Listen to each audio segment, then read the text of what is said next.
నాగార్జున గారు రెండు ఇష్యూస్ చెప్పండి సార్. ఒకటి విఎస్ఆర్ ఈ ఏవియేషన్కి హెరిటేజ్కు ఈ హెరిటేజ్ ఫిన్లీజ్కి ఉన్నటువంటి లింకులు ఏంటి? రెండోది ఈ విమానాల్లో బాబు లోకేష్ చక్కర్లు కొడుతున్న విధానం, పైగా ఎవరైనా దాన్ని క్వశ్చన్ చేస్తే నా దుడ్డు నా మ్యాచ్కి నా దుడ్డు ఖర్చు పెట్టుకున్నా నీదేం పోయిందన్నట్టుగా మాట్లాడడం. కొద్దిసేపటి క్రితమే అనుకుంటాను పులివెందుల ఎమ్మెల్యే వస్తే నేను కూడా క్రికెట్ మ్యాచ్కి తీసుకెళ్తానని లోకేష్ గారు అంటున్నారు.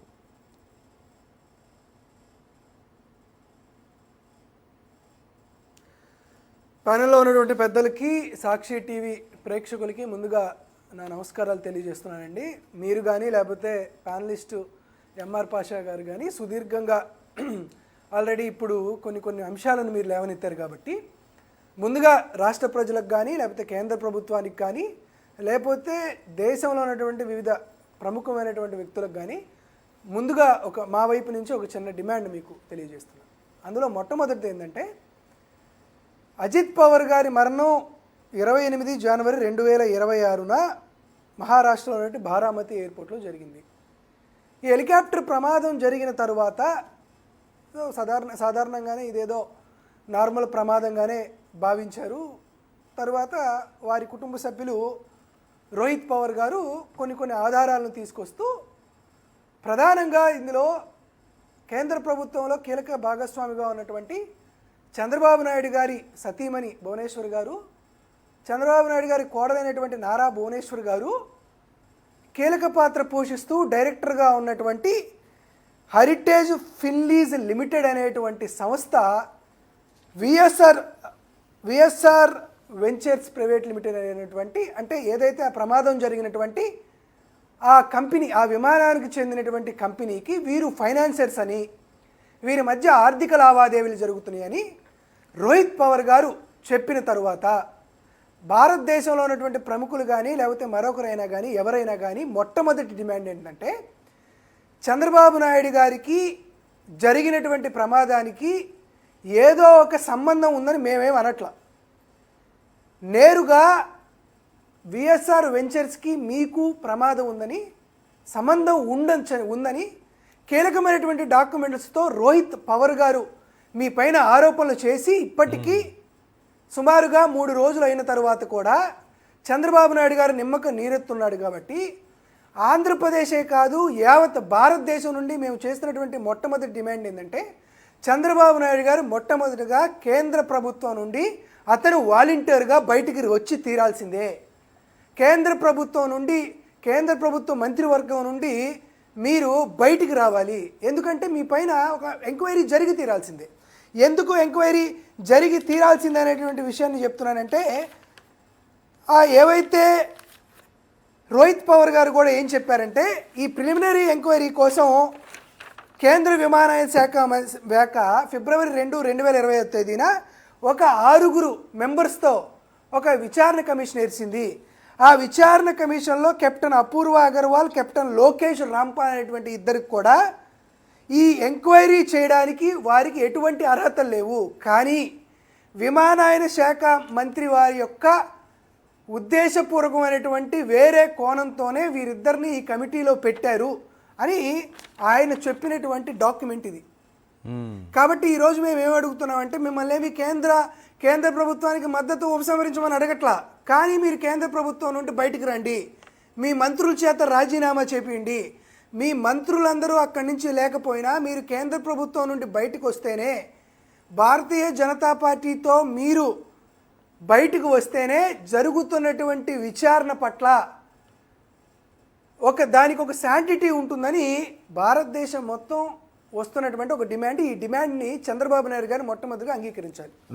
దాంతోపాటు అజిత్ పవార్ గారి హెలికాప్టర్ ప్రమాదం జరిగిన తరువాత ఇది వైఎస్ రాజశేఖర్ రెడ్డి గారి హెలికాప్టర్ ప్రమాదం కూడా ఇదే విధంగా జరిగింది అని యావత్ తెలుగు రాష్ట్ర ప్రజలందరూ భావిస్తున్నారు. దాంతోపాటు చంద్రబాబు నాయుడు గారు ఎప్పుడు కేంద్ర ప్రభుత్వంలో భాగస్వామిగా ఉన్నా కూడా ఆయన వ్యవసాయ శాఖ అడగడు, ఫైనాన్స్ శాఖ అడగడు, లేకపోతే ఎంఐయుడి అడగడు, లేకపోతే మరొకటి ఫైనాన్స్ లాంటి శాఖ అడగడు. ఏదో ఆయన చాలా ప్రాణంగా ప్రియంగా ఆయనకి ఈ గాలి మోటారు చాలా లీస్ట్ ప్రయారిటీ ఉన్నటువంటి విమానయాన శాఖ ఎయిర్ క్రాఫ్ట్ మంత్రి అడుగుతారు. కరెక్ట్. కాబట్టి ఈ రోజు కూడా మేము అడుగుతున్నాం ఏంటంటే ఒక్క అజిత్ పవర్ గారి మరణం పైనే మాత్రమే కాదు, వైఎస్ రాజశేఖర్ రెడ్డి గారి విమాన ప్రమాదం పైన కూడా, ఆ తరువాత చంద్రబాబు నాయుడు గారు కూడా ఈ విమానయాన సంస్థలతో వారికి ఉన్నటువంటి ఆర్థిక లావాదేవీలు ఈరోజు బయటపడినటువంటి వైనం. ఎందుకంటే ఆయన పాలు పెరుగు మాత్రమే అమ్ముకుంటాడు తన జీవితంలో అని చెప్పినటువంటి వ్యక్తి ఈరోజు బయటపడినటువంటి రోహిత్ పవర్ గారు బయటపెట్టినటువంటి ఈ ఆధారాలు చూస్తుంటే ఆయనకి విమానమైనటువంటి శాఖలతోనూ ఆ శాఖ అధిపతులతోనూ దానికి సంబంధించినటువంటి వ్యాపార వర్గాలతోనూ వారికి అత్యున్నతమైనటువంటి సంబంధాలు ఉన్నాయని చెప్పారు. కాబట్టి వైఎస్ రాజశేఖర్ రెడ్డి గారి విమాన ప్రమాదం పైన కూడా మరొకసారి సిబిఐ ఎంక్వైరీ జరిగి తీరాల్సిందే. ఎందుకు చంద్రబాబు నాయుడు గారు ఎప్పుడు విమానయాన శాఖ మాత్రమే తన కేంద్ర ప్రభుత్వంలో భాగస్వామిగా ఉంటే తీసుకుంటున్నారనే దానిపైన ఖచ్చితంగా మాకు తెలుగు ప్రజలకు అనుమానాలు ఉన్నాయి. కాబట్టి ఈ రెండు విషయాల్లో ఖచ్చితంగా విచారణ చేసి తీరాల్సిందే. ఇది ఈ 2 పాయింట్లు మొదలు చెప్తున్నా. ఇక సరే, వీటి వెనకాల గురించి మనం మాట్లాడుకుంటుంటే ముందుగా చెప్తాను, ఆంధ్రప్రదేశ్ రాష్ట్రమే కాదు భారతదేశంలో విఎస్ఆర్ వెంచర్స్ వారికి 17 విమానాలు ఉన్నాయి. ఈ 17 విమానాల్లో చంద్రబాబు నాయుడు గారు సుమారుగా 8కి పైగా విమానాలను ఆయన సొంతగా వాడారు అనేది మనకు ఉన్నటువంటి ఒక అవగాహన. దానికి సంబంధించి వీటీ NSG 13 seating capacity, వీటీ VRA 7 seating capacity, వీటీ TRI ఇంకొక 9 సిట్టింగ్ కెపాసిటీతో కూడినటువంటి వ్యవహారాలు ఆయన ప్రయాణించినటువంటి దానికి సంబంధించినటువంటి ప్యాసింజర్ మేనిఫెస్టేషన్ మీకు చూపిస్తున్నా. సో ఇక్కడ ఒక ప్రమాదం జరిగింది. ప్రమాదం జరిగిన తర్వాత ప్రిలిమినరీ ఎంక్వైరీ అవ్వకుండానే ప్రమాదం జరగగానే రామ్మోహన్ రాయుడు గారు కూడా బారామతి ఎయిర్పోర్ట్కి వెళ్ళినటువంటి ప్రైవేట్ జెట్ విమానం కూడా విఎస్ఆర్ వెంచరే.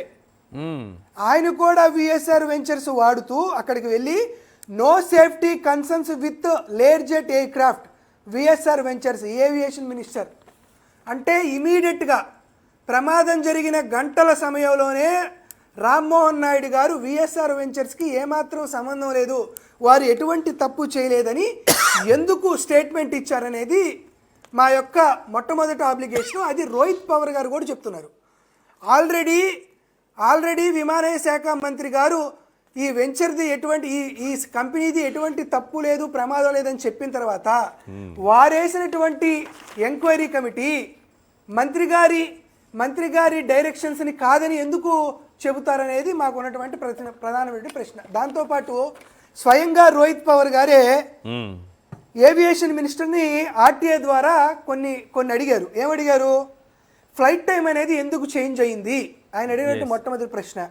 దాంతోపాటు పైలట్లని అంటే విమానం నడిపే వారిని ఎందుకు చివరి నిమిషంలో మార్చేశారు అనేది వారు అడిగినటువంటి రెండో ప్రశ్న. దాంతోపాటు ఎయిర్ క్రాఫ్ట్ మెయింటెనెన్స్ అనేది సరిగ్గా ఉందా లేదా అనేది మూడో అడిగిన ప్రశ్న. దాంతోపాటు సీసీటీవీ ఫుటేజ్ అనేది ఖచ్చితంగా మీరు ఇచ్చి తీరాల్సిందే. అంటే కేంద్ర విమానయాన శాఖ మంత్రి అంటే రామ్మోహన్ రాయుడు గారి ఆధ్వర్యంలో ఉన్నటువంటి ఈ బీసీఎస్ వాళ్ళు ఆర్టీఐకి ఎటువంటి సమాధానం ఇవ్వలేదని రోహిత్ అగర్వాల్ గారు చెప్పినటువంటి విషయం. ఎందుకయ్యా ఇదంతా జరుగుతుంది? ఎందుకు స్వయాన మహారాష్ట్ర ఉప ముఖ్యమంత్రి గారి కుటుంబ సభ్యుడు ఎమ్మెల్యేగా ఉన్నటువంటి వ్యక్తి అడిగినటువంటి ఆర్టీఐకి ఎందుకు సమాధానం చెప్పలేదంటే వారు చెబుతుంది ఏంటంటే ఈ విఎస్ఆర్ వెంచర్స్ ప్రైవేట్ లిమిటెడ్కి హెరిటేజ్ ఫిన్లీజ్ లిమిటెడ్ 15 కోట్ల రూపాయలు ఒకసారి ఫైనాన్స్ చేసింది. దాంతోపాటు వారికి ఎప్పుడు కావాలంటే అప్పుడు ఫైనాన్స్ ఇస్తామని అగ్రిమెంట్ కూడా జరిగిందని ఢిల్లీలో స్వయాన ప్రెస్ మీట్ పెట్టి చనిపోయినటువంటి దివంగత ఉప ముఖ్యమంత్రి అయినటువంటి అజిత్ పవర్ గారి నివాసంలో ఒక పెద్ద ప్రెస్ కాన్ఫరెన్స్ పెట్టి పవర్ పాయింట్ ప్రజెంటేషన్లో స్క్రీన్ మీద కూడా స్వయాన ఆంధ్రప్రదేశ్ రాష్ట్ర ముఖ్యమంత్రి గారి కుటుంబ సభ్యులైనటువంటి భువనేశ్వరి గారు, బ్రాహ్మణి గారు ఫోటోలు కూడా ప్రచురిస్తే ఈ రోజు కూడా నారావారి కుటుంబం స్పందించలా. ఈ రోజు కూడా హెరిటేజ్ సంస్థ స్పందించలా. హెరిటేజ్ సంస్థ ఢిల్లీ కోర్టుకు పోయి వైఎస్ఆర్ కాంగ్రెస్ పార్టీ శ్రేణుల పట్ల సుమారుగా 57 మంది మీద కేసులు పెట్టినటువంటి హెరిటేజ్ సంస్థ తమ తప్పు లేదని భావిస్తే ఎందుకు అజిత్ పవార్ గారి పైన కానీ వారి కుటుంబ సభ్యులు కానీ రోహిత్ పవార్ గారి పైన ఈరోజు ఎందుకు కేసు ఫైల్ చేయలేదు? మీ అందరిపైన అంటే ఈశ్వర్ గారి పైన, కొమ్మినేని గారి పైన, ఎంఆర్ పాషా గారి పైన వారు పరువు నష్ట దావా వేశారు కదా, ఎందుకు రోహిత్ పవార్ గారి మీద వేయలేదు? మీరు వెయ్యలేదు అని మీరు ఎందుకు వెనుకాడుతున్నారంటే ఇందులో నిజం ఉందని. ఇందులో ఎంతో కొంత నిజం ఉంది కాబట్టే మీరు రోహిత్ పవార్ గారి మాటలని మీరు ఖండించలేకపోతున్నారు. ఈరోజు నేను స్పష్టంగా అడుగుతున్నా, హోంమంత్రి గారు మీరు హెరిటేజ్ అధికార ప్రతినిధిగా మాట్లాడారు కదా, వారు అడుగుతున్నటువంటి పరిస్థితి 2019లో ఉన్నటువంటి ఎయిర్ క్రాఫ్ట్ 12 డిసెంబరు 2025వ తేదీన సింగపూర్ నుండి ఢిల్లీ వచ్చింది. పర్మిషన్ రావడానికి గల కారణం నారా లోకేష్ గారు, రామ్మోహన్ నాయుడు గారు కానీ రోహిత్ పవార్ గారు చెబుతున్నారు. ఇప్పుడు ఇక్కడ ఉన్నటువంటి అనిత గారు దీనికి మీరు ఎందుకు సమాధానం చెప్పలేకపోతున్నారు? స్వయాన మీరు చెప్తున్నటువంటి హెరిటేజ్ సంస్థకు సంబంధించినటువంటి అసోసియేట్ కంపెనీ పైన ఇంత ఆరోపణ చేస్తే అనిత గారు మీరెందుకు మాట్లాడలేకపోతున్నారు? కుటుంబరావు గారు మీరెందుకు మాట్లాడలేకపోతున్నారు? జగన్మోహన్ రెడ్డి గారి పైన అవాకులు చవాకులు పేస్తూ ట్విట్టర్లో ట్వీట్ చేసేటువంటి నారా లోకేష్ గారు అలియాస్ కేశవ గారు ఎందుకు రోహిత్ పవార్ గారి పైన మీరు వ్యాఖ్యలు చేయలేకపోతున్నారని మేము సవాల్ చేస్తున్నాం. దాంతోపాటు ఏదైతే డీజీసీఏ వాళ్ళు ఒక రిపోర్ట్ ఇచ్చారు, ఏమిచ్చారు? ఏదైతే ప్రమాదం జరిగినటువంటి ఎయిర్ క్రాఫ్ట్ అనేది 4915 అవర్స్ మాత్రమే ఎయిర్ ట్రావెల్ చేయాలి. 500 గంటల సమయం ఎయిర్ క్రాఫ్ట్ బ్యాలెన్స్ ఉన్నప్పుడే ఆ ఎయిర్ క్రాఫ్ట్ తీసి పక్కన పెట్టేస్తారు. కానీ అజిత్ పవార్ గారు మృతి చెందినటువంటి, ప్రమాదం చెందినటువంటి ఈ ఎయిర్ క్రాఫ్ట్ అనేది దాని లైఫ్ టైం మిగిలి ఉంది కేవలం 85 గంటలు మాత్రమే. 85 గంటలు మాత్రమే ఉన్నటువంటి లైఫ్ టైం ఉన్నటువంటి విఎస్ఆర్ వెంచర్స్ ప్రైవేట్ లిమిటెడ్ సంబంధించినటువంటి విమానం గాల్లోకి ఎగిరిందంటే దానికి కారణం హెరిటేజ్ ఫిన్ లిమిటెడ్కి సంబంధించినటువంటి రిలేషన్షిప్ ఉంది కాబట్టి, ఆ లింక్ ఉంది కాబట్టే ఈ సంస్థకి మీరు ఎగరడానికి పర్మిషన్ ఇచ్చారు అనేటువంటి వైఖరి నెలకొంది. దాంతోపాటు కెప్టెన్ వికే సింగ్కి కెప్టెన్ కచోరో అనే అతను ఒక లేఖ రాశాడు. విఎస్ఆర్ వెంచర్స్ ప్రైవేట్ లిమిటెడ్లో సరైనటువంటి ప్రోటోకాల్ భావించడం లేదు, సరైనటువంటి పద్ధతులు పాటించడం లేదు, దీని మీద డీజీసీఏ ఎంక్వైరీ జరిగితే విఎస్ఆర్ వెంచర్స్ దోషిగా నిలబడబోతుంది అని వారు ఇచ్చినటువంటి మెసేజ్ని, లేఖని, వారి ఇంటర్నల్గా జరిగినటువంటి లేఖని విఎస్ఆర్ వెంచర్స్లో దాన్ని రోహిత్ పవార్ గారు బయట పెట్టారు. దానికి సంబంధించినటువంటి డాక్యుమెంట్స్ ఇవన్నీ జరిగిన తర్వాత నేను ఈరోజు స్పష్టంగా అడుగుతున్నాను సార్, మీరు ఎందుకు హెరిటేజ్ ఫిన్లీజ్ లిమిటెడ్ అనేది కంపెనీ మీరు ఎందుకు పెట్టారు? 1996 డిసెంబర్ 23వ తేదీన మీరు ఈ కంపెనీ పెట్టి ఏం చెప్పారంటే, హెరిటేజ్ ఫుడ్స్ అంటే హెరిటేజ్ డైరీకి ఎవరైతే పాలు పోస్తున్నారో, ఎవరైతే గేదెలు కొనుక్కుంటున్నారో వారికి కొంచెం రుణం ఇవ్వడానికి నేను ఈ హెరిటేజ్ ఫిన్లీజ్ కంపెనీ పెట్టానని నారా భువనేశ్వర్ గారిని, నారా బ్రాహ్మణి గారిని, దాంతోపాటు కొంతమంది డైరెక్టర్లుగా చాలామంది ఉన్నారు, సాంబశివరావు గారు, అక్కిరాజ్ చంద్రరావు గారు, కొర్లి దుర్గాప్రసాదరావు గారు, మీ నిర్వాణ హోల్డింగ్స్ వీరందరూ ఉన్నారు.